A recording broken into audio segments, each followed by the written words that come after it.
오늘 클린스만 감독이 그래도 여러 가지 궁금했던 점들을 말을 해줬어요. 일단 첫 번째는 축구의 철학, 어떤 축구를 선호하느냐 라는 이야기에 대해서 이제 클린스만 감독이 나는 공격수였고 공격적인 축구를 자연스럽게 선호하고 있다. 그리고 1대 0으로 이기는 것보다 4대 3으로 이기는 축구를 좋아한다. 아주 공격적인 축구를 예고를 했습니다.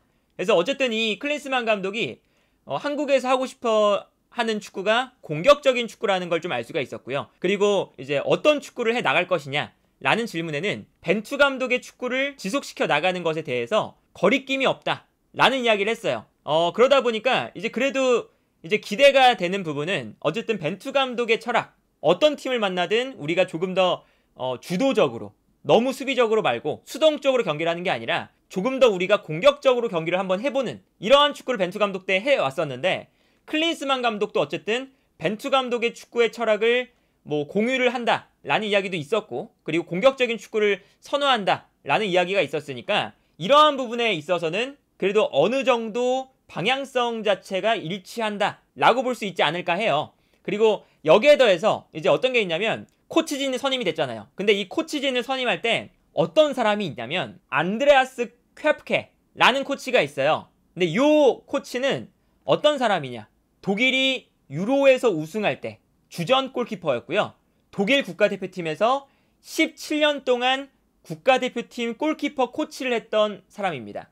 그리고 이 분이 제가 알기로는 독일 국가대표팀에서 골키퍼의 발밑을 중요하게 도입을 했던 코치라고 알고 있고요. 이 코치가 독일 국가대표팀에 있을 때 조금 더 이제 독일 국가대표팀이 골키퍼의 발밑을 중요하게 생각하면서 후방 빌드업에 큰 기여를 했던 코치 중 한 명이거든요.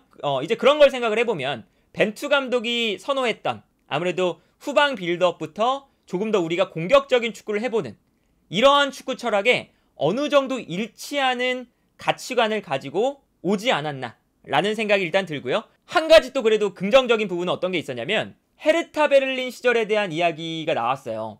근데 이거는 이제 우리가 아무래도 외국인 감독이다 보니까 한국 대표팀에 대해서 얼마나 책임감을 가지고 있나 라는 게 이제 가장 우려가 되는 부분이었잖아요. 헤르타 베를린에서 무책임하게 나왔기 때문에. 그런데 이 부분에 대해서 그때 내가 헤르타 베를린에서 나왔을 때 안 좋게 나왔던 게 나의 실수였다, 무책임하게 나왔던 게 나의 실수인 것을 인정한다 라는 이야기를 했고요. 그리고 국내 상주 여부에 대해서는 감독이기 때문에 국내에 상주하는 것을 당연하다고 생각한다 라는 답변을 내놨습니다. 이것도 사실은 긍정적인 거죠. 왜냐면 독일 대표팀 맡았을 때는 미국과 독일을 오갔다는 것이 독일 축구협회에서 불만을 가졌던 부분 중에 하나인데, 그것 또한 클린스만 감독이 어쨌든 국내에 상주하는 것을 확인시켜줬습니다. 이런 부분들이 그래도 어느 정도 긍정적인 인터뷰가 아니었나 라는 생각이 들고요. 그리고 이제 뭐 부정적인 여론을 알고 있냐, 부정적인 여론이 있다, 그래서 어떻게 좀 헤쳐나갈 거냐 라는 이야기에는 일단 결과로 말을 하겠다. 그래서 일단은 아시안컵에서 단기적으로는 우승을 하는 게 목표고, 장기적으로는 월드컵에서 2002년 때 한국이 4강에 올라갔으니까 충분히 이 결과물도 또다시 반복할 수 있다, 또다시 재현해낼 수 있다라는 걸 선수들에게 알려주는 것을 목표로 하고 있다 라는 이야기를 했고요. 그리고 이제 당연히 아직 한국 국가대표팀의 선수들과 뭔가 교감도 없고 아직 선수단 파악도 끝나지 않은 상태이기 때문에 이번 3월 A매치에서는 카타르 월드컵 명단 위주로 선발을 하게 되지 않을까 라는 답변을 또 내놨습니다. 그리고 이제 뭐 전술적인 좀 디테일한 부분들, 한국 대표팀의 장단점이나 이 대표팀의 뭐 개선해 나가야 될 부분들, 이런 부분들은 추후에 이야기를 하겠다, 조금 더 이제 조심스럽게 이건 이야기를 했고요. 그리고 일단 코치진 구성을 좀 살펴보면요, 코치진 구성이 발표가 됐어요. 수석 코치로는 안드레아스 헤어초크라는 수석 코치가 이제 선임이 됐습니다. 이 코치는 어떤 코치냐면 미국 대표팀 시절에 함께했던 코치고요. 그리고 저번에 말씀드렸던 것처럼 미국 대표팀에 클린스만 감독이 있을 때 이 헤르초크 코치가 있을 때와 없을 때의 경기 결과에 대한 차이가 꽤나 컸습니다. 이 코치가 2014년 월드컵을 기점으로 그 이후부터는 미국 23세 이하 대표팀 감독을 맡았었거든요.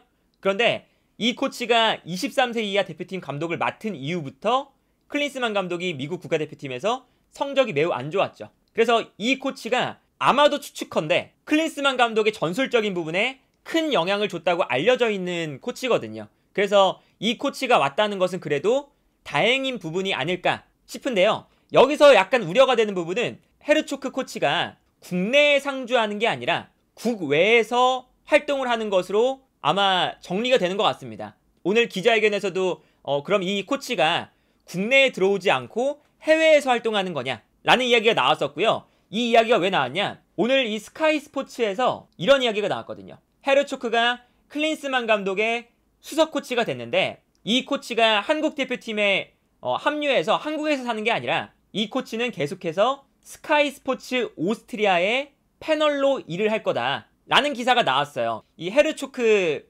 코치가 원래는 지난 시즌까지 오스트리아의 아드미라 라는 클럽에서 감독직을 수행했는데 지난 시즌 그 오스트리아 리그에서 꼴찌로 강등을 당하면서 경질이 된 상태거든요. 근데 경질을 당한 이후에 스카이 스포츠 오스트리아에서 패널로 일을 했어요. 그런데 한국 국가대표팀의 수석 코치로 오면서 스카이 스포츠 패널을 겸직하는 것 같습니다. 그래서 이제 우리가 우려되는 부분은 뭐냐면요, 오늘 클린스만 감독이 이 코치가 해외에서 사는 것에 대한 기자들의 질문에 대해서 어떻게 이야기를 했냐면, 코치라는 직업이 글로벌적인 이제 업무기 때문에 해외에서 상주를 하면서 이강인, 손흥민, 김민재 선수의 경기를 보러 다니고 이러한 역할을 수행할 거고, 헤르초크뿐만 아니라 다른 코치들도 해외에서 뛰는 선수들의 몸 상태를 모니터링하기 위해서 해외로 많이 나갈 거다. 그리고 이제 그 온라인으로 충분히 대화를 나눌 수 있는 부분들이 있기 때문에 해외에서 상주하는 것이 별다른 문제가 되지 않는다 라고 기자회견을 했어요. 근데 약간 우려가 되는 부분은 어떤 거냐면, 수석 코치는 기본적으로 감독과 아주 밀접한 관련이 있는 사람입니다. 토트넘 경기를 많이 보시니까 토트넘을 예로 들면 콘테 감독이 없을 때 스텔리니 코치가 곧바로 감독직을 수행할 수 있었던 이유는 콘테 감독과 늘 붙어 다니면서 콘테 감독의 생각을 공유하면서 토트넘의 축구를 완벽하게 이해하고 있기 때문에 바로 콘테 감독이 없을 때 감독직을 수행할 수 있었던 거거든요. 그러니까 그만큼 이 수석 코치라는 자리는 어쨌든 그냥 일반적인 코치가 아니라 감독의 대리 역할까지 할 수 있어야 되는 직책이죠. 그런데 이제 어쨌든 이 헤르초크가 국내로 들어오지 않고 국외에서 활동을 한다는 것은 이 클린스만 감독의 전술적인 철학들을 얼마나 밀접하게 공유를 하고 얼마나 함께 같이 나아갈 수 있을 것이냐 라는 것에 대한 문제는 분명히 약간 위험성이 존재해 보이는 부분이 아닐까라는 생각이 들고요. 일단은 그래서 이제 이거는 일단 수석 코치가 국외에서 생활을 한다라는 것은 기본적으로 일반적인 상황은 아니기 때문에 이것은 우리가 나중에 돼서 조금 어떤 평가가 나올지 모르겠지만요. 일단은 헤르초크 코치가 클린스만 감독에게 영향을 많이 줬던 사람이고, 다만 이 코치가 국내가 아니라 국외에서 상주를 한다. 이렇게 좀 볼 수가 있겠고요. 일단 코치진을 보시면요, 헤르초크뿐만 아니라 기사로 나왔었던 스트링가라 코치가 또 선임이 됐고요. 그리고 안드레아스 쾌프케, 아까 말씀드렸던 이 쾌프케 코치가 지금 코치진에서 가장 이름값도 높고 가장 능력이 출중한 사람이에요. 이 골키퍼 코치인 쾌프케는 아까 말씀드렸던 것처럼 선수 시절의 경력도 정말 대단한 사람이고요. 독일 대표팀을 했었고, 그리고 독일 대표팀의 골키퍼 코치로 이 골키퍼의 빌드업에 대한 부분들을 잘 도입했던 코치입니다. 그래서 골키퍼 코치의 이름값은 정말로 잘 데려왔다 라고 볼 수가 있겠고요. 그리고 이 분도 헤르타 베를린에서 클린스만 감독과 함께 했던 코치였습니다. 그래서 클린스만 감독과도 일단 같이 일했던 경력이 있기 때문에 3개월이긴 하지만 어쨌든 이 두 사람의 합도 잘 맞을 것으로 예상이 되고요. 이 피지컬 코치로 베르너 로이타드라는 코치가 왔어요. 이 코치는 헤르타 베를린에서 함께했던 코치고요. 바이에른 뮌헨부터 볼프스부르크, 플럼, 프랑크푸르트, 살케 이제 여러 이제 클럽 팀들을 오갔던, 그래도 이 코치도 유럽의 주요 리그, 주요 클럽에서 충분한 이력이 있는 코치입니다. 그리고 클린스만 감독이 피지컬적인 부분들을 아주 중요하게 생각하는 감독이라서 피지컬 코치 또한 충분히 능력이 있는 코치로 선임이 됐다고 보여지고요. 그래서 기본적으로 이 코치진에 대한 구성은 우리가 우려했던 것보다는 아무래도 이 클린스만 감독의 이름값이 있다 보니까 좋은 코치를 데려온 것이 아닌가라는 생각이 듭니다. 그리고 이제 한국 코치진은 벤투 감독 시절에도 함께 있었던 마이클 김영민 코치가 함께 할 거고, 그리고 차두리 코치는 아니고요. 기술 자문, 테크니컬 어드바이저 역할을 수행합니다. 그래서 오늘 이 차두리 코치에 대한 질문에서도 차두리 코치가 이제 아무래도 친분이 있다 보니까 한국의 이 선수들과 뭐 클럽과의 관계, 이런 이제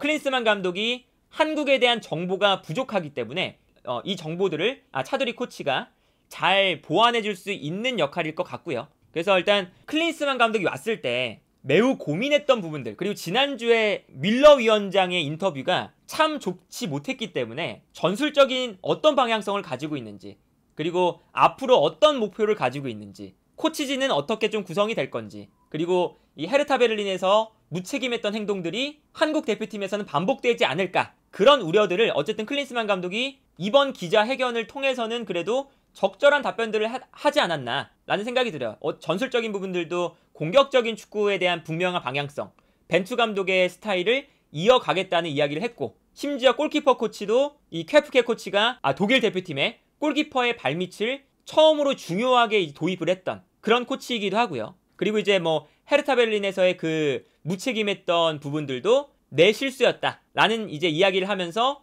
한국 대표팀을 이끌 때는 한국에 상주하겠다 라는 답변도 분명히 내놨고요. 그리고 이제 코치진에 대한 구성도 사실은 뭐 헤르초크, 쾌프케, 그리고 로이타드 피지컬 코치, 이런 코치진을 놓고 보면 이름값이 분명히 좋은 코치진이고요. 그리고 유럽의 최전선에서 유럽의 선진 축구를 몸으로 경험하고 있었던 사람들이기 때문에 분명히 코치진은 잘 선임이 됐다 라고 볼 수 있지 않을까 합니다. 그리고 일단 뭐 이 클린스만 감독이 자신의 이제 부정적인 여론들에 대해서 어쨌든 결과로 좀 말을 하겠습니다 라고 이제 했다 보니까 일단 우리는 이제 클린스만 감독과 함께 하는 거잖아요. 함께 하는 거기 때문에 클린스만 감독이 잘하길 이제 바라야겠고, 이제 응원을 해줘야겠죠. 이제 경기를 하고 경기 중에 뭐 어떤 전술적인 비판점, 이런 부분들은 비판해도 이제 앞으로 한국 대표팀을 맡아서 나아가는 부분에 있어서는 우리가 응원을 해줘야 될 것 같고요. 결국에는 이제 클린스만 감독이 결과로 말한다고 이야기를 했으니까 어떤 결과를 낼지는 모르겠지만 결과가 나온 이후에 이 클린스만 감독의 선임에 대해서는 추후의 평가가 좀 이루어지지 않을까라는 이제 생각이 드네요. 일단은 클린스만 감독이 지난주에 있었던 이 밀러 선임위원장의 인터뷰보다는 아주 매끄럽고 그래도 비교적 답변들이 다 괜찮았기 때문에 나쁘지 않은 기자회견을 했고요. 그래도 이제 클린스만 감독을 앞으로 좀 믿고 일단은 응원을 해주는 방향으로 가야 되지 않을까라는 생각이 듭니다.